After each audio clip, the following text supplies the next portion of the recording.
ఓం నమో వెంకటేశాయ. అందరికీ నమస్కారము. ఇవాళ మనతో doctor Anantha Kiran Kumar, my husband, neuro surgeon, ఇక్కడ మన Ruia hospital government medical college తిరుపతిలో. And is having his own clinic, that is Anantha Kiran brain and spine clinic, Reddy కాలనీలో ఉంది, సాయి సుధా హాస్పిటల్ లేన్లో.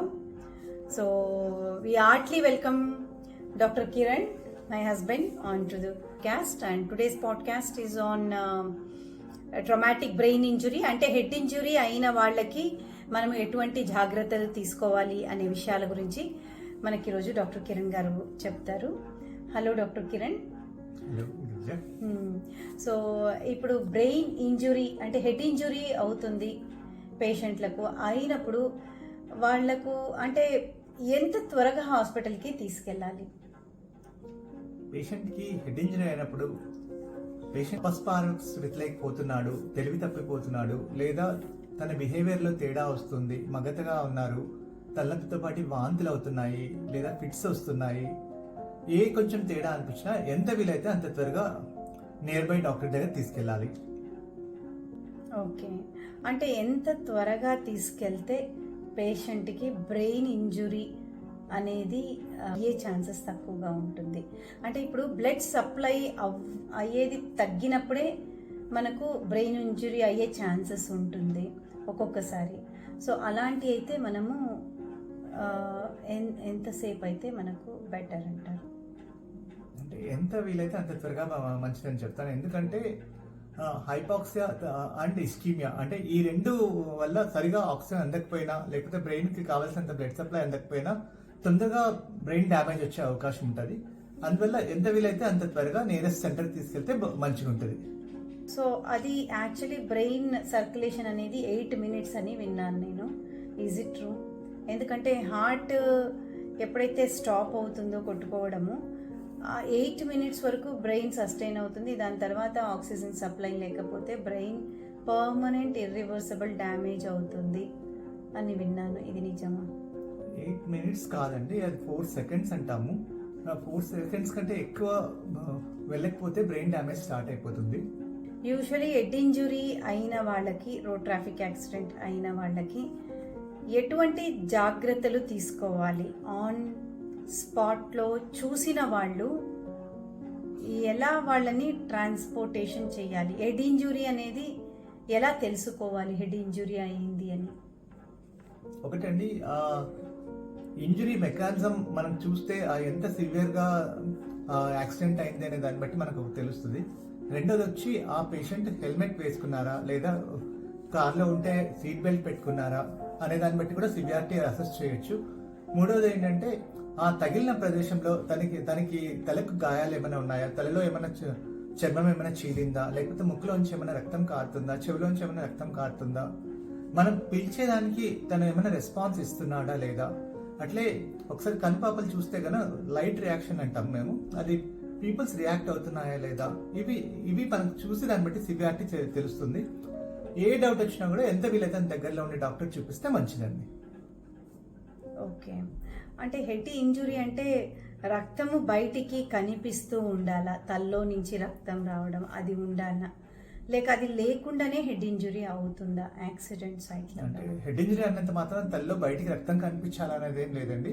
చాలా సార్లు బయటికి ఏమీ తెలియకుండా కూడా లోపల చాలా సివియర్ డ్యామేజ్ కూడా అయ్యే అవకాశాలు ఉంటాయి. సో అయితే ఈ హెడ్ ఇంజురీ అయిన వాళ్ళని మనము హాస్పిటల్కి తీసుకొని వచ్చిన తర్వాత ఇక్కడ అంటే ఎంత రిస్క్ ఉంటుంది వాళ్ళకి, లేక ఏమి యాక్చువల్లీ ప్రొసీజర్ ఏముంటుంది?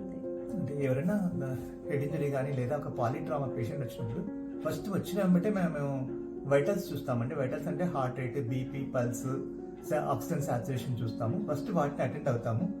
అది అయిపోయినబట్టే అసలు ఆ పేషెంట్ జీసీఎస్ అంటాం, గ్లాస్గో కోమా స్కేల్ అంటాం, దాన్ని బట్టి మనం సివియారిటీ ఆఫ్ హెడ్ ఇంజరీ చెప్పొచ్చు అనమాట. జీసీఎస్ స్కోర్ చూస్తాము, అట్లే పీపుల్ లైట్ రియాక్షన్ చూస్తాము, అట్లే పేషెంట్ యొక్క పొజిషన్ ఎలా ఉంది, న్యూరలాజికల్ స్టాటస్ ఎలా ఉంది తర్వాత అసెస్ చేస్తాం అనమాట. దాన్ని బట్టి మనకు ఫస్ట్ ప్రయారిటీ వైటల్స్ స్టేబిలైజ్ చేసేకి ఇస్తాము. ఒకవేళ పొరపాటున ఆక్సిజన్ అందక ఎగశ్వాస తీసుకున్నాడా ఫస్ట్ ఆక్సిజన్ పెట్టడము, లేదా షాక్లో ఉన్నాడా పేషెంట్, దానికి వెంటనే ఐవీ లైన్స్ పెట్టుకొని ఫ్లూయిడ్స్ పెట్టుకోవడం. దాని తర్వాత then we go for head injury evaluation అండి. వీలైనంత త్వరగా సిటీ స్కాన్ చేసి దాన్ని బట్టి ఫర్దర్ సిటీ స్కాన్లో ఏమైనా మందులతో ట్రీట్ చేస్తే నయమవుతుందా లేదా ఆపరేషన్ చేయాలనేది దాన్ని బట్టి డిసైడ్ చేస్తామన్నమాట. ఈ హెడ్ ఇంజరీ అయిన పేషెంట్స్ ఆపరేషన్తోనే ట్రీట్మెంటా వీళ్ళకు, లేక మెడికల్ మేనేజ్మెంట్ ఉంటుందా? చాలా మంచి క్వశ్చన్ అడిగారండి. అది యాక్చువల్గా హెడ్ ఇంజరీ ఇది చాలా అపోహ ఉంది. హెడ్ ఇంజరీ అయినంత మాత్రం అందరూ భయపడాల్సిన అవసరం లేదు. దాంట్లో చాలా గ్రేడింగ్ ఉంటుంది. మైల్డ్ హెడ్ ఇంజరీ అయితే most of the times conservative గానే మేనేజ్ చేయాల్సి వస్తుంది. తర్వాత moderate and severe head injuries అంటాం. అంటే పేషెంట్ కి ఎక్కువసేపు అన్కాన్షియస్ గా ఉండడం కానీ ఏమైనా డెఫిసిట్స్ అట్లా ఉంటే మోడరేట్ సివియర్ అంటాం. వీటిలో కూడా సిటీ స్కాన్ చేసి దాంట్లో స్కాన్ ప్రకారం బ్లీడ్ ఎక్కువ ఉందా, దానివల్ల ఒత్తిడి ఉందా, అది చూసి ఆ CT scan patient condition correlate అవుతుందో లేదో చూసి దాన్ని బట్టి ఆపరేషన్ చేయాలా లేదా అనే డెసిషన్ న్యూరో సర్జన్ డిసైడ్ చేస్తారండి. ఆ ప్రతి కేసుకి ఆపరేషన్ అవసరం లేదు. ఓకే. అండ్ ఆపరేషన్ అయిన కేసులకి మళ్ళీ వెంటిలేటర్ పైన వేయడం కానీ లేక వాళ్ళ రికవరీ ఎలా ఉంటుంది? ఇది రికవరీ అన్నది అసలు పేషెంట్ ముందు తలకు దెబ్బ తగిలినబట్టే ఎలా ఉన్నాడు, హాస్పిటల్కి ఏ స్టేట్లో వచ్చారు అనే దాన్ని బట్టి మనకు ఆపరేషన్ తర్వాత రికవరీ డిపెండ్ అవుతుందండి. కొన్నిసార్లు ఏంటంటే సివియర్ హెడ్ ఇంజరీస్లో రికవరీ అనేది చాలా డిలే అవుతుంది. ఒకసారి ప్రాణాపాయం రిస్క్ కూడా చాలా ఎక్కువగా ఉంటుంది సివియర్ హెడ్ ఇంజరీస్లో. ఓకే. సో ఇప్పుడు మీరు అన్నారు హెడ్ ఇంజరీ అయిన టైంలో మనకి ఎంత అయిందో దాన్ని బట్టి రికవరీ తెలుస్తుంది అని అన్నారు సర్జరీ అయిన తర్వాత. అది ఏమైనా మెథడ్ ఉందా మనకు? అంటే మెథడ్ అంటే ఏం లేదండి. మామూలుగా మనం ప్రతి హెడ్ ఇంజరీ కేసును మనము మైల్డా, మోడరేటా, సివియరా అనేది గ్లాస్గో కొమా స్కేల్ బట్టి చెప్తాము. దాంట్లో ఏంటంటే ఐ రెస్పాన్స్, పేషెంట్ ఎలా మాట్లాడుతున్నారు అనే దాన్ని బట్టి, అట్లే పేషెంట్ మోటార్ మూమెంట్స్ అంటే కదలికలు ఎలా ఉన్నాయనే దాన్ని బట్టి గ్రేడింగ్ చేస్తాము. ఆ గ్రేడింగ్ లో స్కేల్ 3 to 15 వరకు రేంజ్ ఉంటుంది. ఒకవేళ 14-15 ఉంటే మైల్డ్ హెడ్ ఇంజరీ అంటాము. అదే 9 to 13 ఉంటే మోడరేట్ అంటాం. 8 అంతకంటే తక్కువ ఉంటే సివియర్ హెడ్ ఇంజరీ అంటాం అనమాట. కొంచెం moderate, mild and moderate cases కొంచెం బెటర్ బెనిఫిట్ వచ్చే అవకాశం ఉంటుందండి. సివియర్ హెడ్ ఇంజరీస్ లో ప్రోగ్నోసిస్ కొంచెం బాగోదు. చాలా సార్లు కొంచెం ప్రోగ్నోసిస్ మనకు అనుకున్నంత ఆశాజనకంగా ఉండకపోవచ్చు. Okay, very nice. సో ఇప్పుడు మనకు యాక్సిడెంట్ అయిన ప్లేస్లో ఫస్ట్ చూసిన వాళ్ళని తీసుకెళ్ళడం హాస్పిటల్కి అలా చెయ్యొచ్చా, లేక ఇది ఫస్ట్ పోలీస్ కంప్లైంట్ ఇచ్చి పోలీసు వాళ్ళు వచ్చిన తర్వాతనే వాళ్ళని తీసుకెళ్ళాలా? ఇది చాలా ఎందుకు అంటే కొన్నిసార్లు భయపడడం చూశాను. తగిలిన తర్వాత కూడా వాళ్ళని పట్టుకోవాలంటే భయపడుతూ ఉంటారు. ఇది పోలీసు వాళ్ళు రావాలి, కంప్లైంట్ రాసుకున్న తర్వాత, లేకుంటే మన పైకి వస్తుంది అని అనుకుంటూ ఉంటారు. సో దీనికి మీరేం చెప్తారు? మీరు అడిగిన క్వశ్చన్ వాస్తవమే అండి. అపోహలు కూడా చాలా ఉన్నాయి. కానీ ఇప్పుడు మనకుండే సెటప్లో అయితే చాలా మంది వెంటనే 104 కాల్ చేస్తున్నారు. గవర్నమెంట్ పుణ్యమా అని 104 పీపుల్ కూడా చాలా త్వరగా యాక్ట్ చేసి ఎంత వీలైతే అంత త్వరగా రీచ్ అవుతున్నారు. ఒకవేళ కొంచెం రిమోట్ ఏరియాస్లో ఉన్నారు, రీచబిలిటీ లేదన్నప్పుడు ఎవరైనా కూడా తీసుకొచ్చి గవర్నమెంట్ హాస్పిటల్లో డైరెక్ట్గా హిస్టరీ చెప్పొచ్చండి. వాళ్ళు ఏం చూసారో చెప్పేస్తే సరిపోతుంది. మేము ఇన్ఫార్మంట్ ఎవరు అండ్ రిలేషన్ ఏంటి అని రాసుకుంటాము. దానికి మనం ఎమర్జెన్సీ అనిపిస్తే ఎవరైనా సహాయం చేయొచ్చు. దానికోసం ఆలోచించాల్సిన అవసరం లేదండి. అంటే అప్పుడు పోలీస్ కంప్లైంట్ అట్లా అవ్వదా? అట్లాంటివి ఏం లేదు. వచ్చి ఎమ్మెల్సీ అని రాస్తాము, మోడ్ ఆఫ్ ఇంజరీ రాస్తాము. అలా అని ఆ తెచ్చిన వ్యక్తి మీద మనకేం కంప్లైంట్ అట్లా ఏమీ కంగారు పడాల్సింది ఏం లేదు. ఏమీ లేదు. ఓకే. సో అయితే ఇప్పుడు చూసిన వ్యక్తి తీసుకురావాలి అంటే ఎలా తీసుకురావాలి?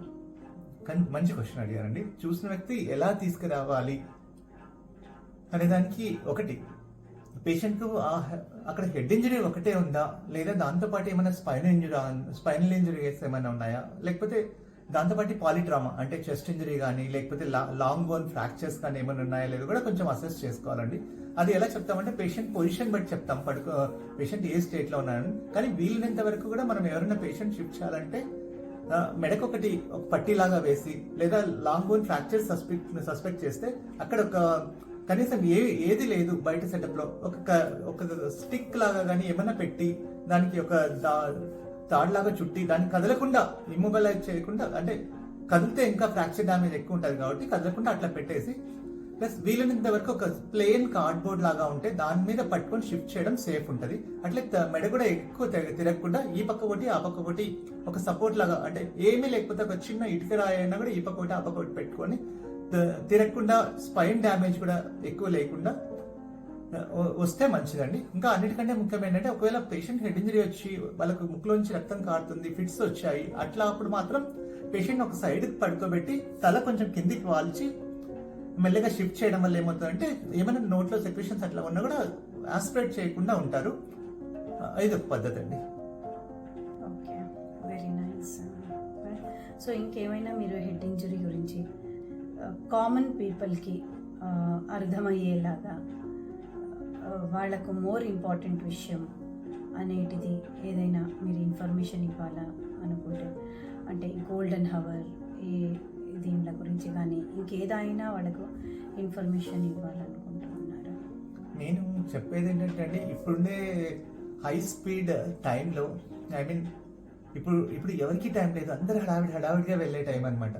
ఎస్పెషల్లీ ఆఫీస్ అవర్స్ అందు నా మనవి ఏంటంటే, అందరూ దయచేసి హెల్మెట్ పెట్టుకొని వెళ్ళండి టూ వీలర్లో వెళ్తుంటే. ఎస్పెషల్లీ ఈవెన్ అన్నిటికంటే ముఖ్యం ఏంటంటే, మనం గమనించేది డ్రైవింగ్ చేసే వాళ్ళు హెల్మెట్ పెట్టుకుంటారు కానీ వెనకలు ఉండే వాళ్ళు పెట్టుకోరు. ఎక్కువ ఇంజరీస్ వాళ్ళకి తగ్గుతుంటాయి వెనకలు ఉండే వాళ్ళకి. అందువల్ల ఒకవేళ టూ వీలర్లో వెళ్తుంటే ఇద్దరు హెల్మెట్ పెట్టుకోవడం ఆల్వేస్ సేఫ్ అండి. అట్లే కార్లో వెళ్తున్నా కూడా సీట్ బెల్ట్ పెట్టుకొనే వెళ్ళండి. అండ్ ఇంకోటి ఏంటంటే, హెడ్ ఇంజరీ ఏమన్నా అయింది, ఏ కొంచెం సస్పిషన్ ఉన్నా కూడా వీలైనంత త్వరలో నియరెస్ట్ సెంటర్కి రావాలి. ఆ సస్పిషన్ అనేది హెడ్ ఇంజరీ సిమ్టమ్స్ బట్టి ఎలా చెప్తామంటే, పేషెంట్కి హెడేక్ వస్తుంటుంది, వామిటింగ్స్ వస్తాయి, ఒక్కొక్కసారి ఫిట్స్ లాగా ఉంటుంది, అండ్ కొన్నిసార్లు ఏంటంటే తెలివి తప్పవడం కానీ, డ్రౌజీ అవ్వడం కానీ, అండ్ పేషెంట్కి ఒక చెయ్యి కాలు చచ్చిపట్టడం కానీ, అలాగే లేకపోతే తిమ్మిళ్ళు రాగా రావడం కానీ, ఒక నార్మల్ పర్సన్ కాకుండా ఒక తేడా పర్సన్ లాగా ఉంటారండి. అంటే చెప్పింది ఏమి అర్థం చేసుకోలేరు, ఏదో కన్ఫ్యూజ్ స్టేట్లో ఉండడము, లేకపోతే ఎక్కువ బిహేవియరల్ డిస్టర్బెన్సెస్ ఉండడం, మాట్లాడలేకపోవటం, ఇవన్నీ కూడా హెడ్ ఇంజరీ లక్షణాలే అండి. ఒక్కొక్కసారి కొంతమంది ఈవెన్ విజువల్ బ్లరింగ్ చెప్తారు, అసలు సరిగా కనిపించట్లేదని చెప్తారు. కొంతమందికి మాట రాదు, కొంతమందికి ఏంటంటే చెవిలోంచి ముక్కులోంచి రక్తం వస్తూ ఉంటుంది, కళ్ళల్లో కూడా కొంచెం బ్లడ్ ఉండొచ్చు. ఇవన్నీ చూస్తేనే మనకు అర్థమవుతుందండి, ఓహో ఇతనికి తలకి దెబ్బ తగిలింది అట్లా అని మీకు అనిపిస్తే మాత్రం ఎంత వీలైతే అంత దగ్గరలో ఉండే నియరెస్ట్ న్యూరోసర్జన్ కలవండి.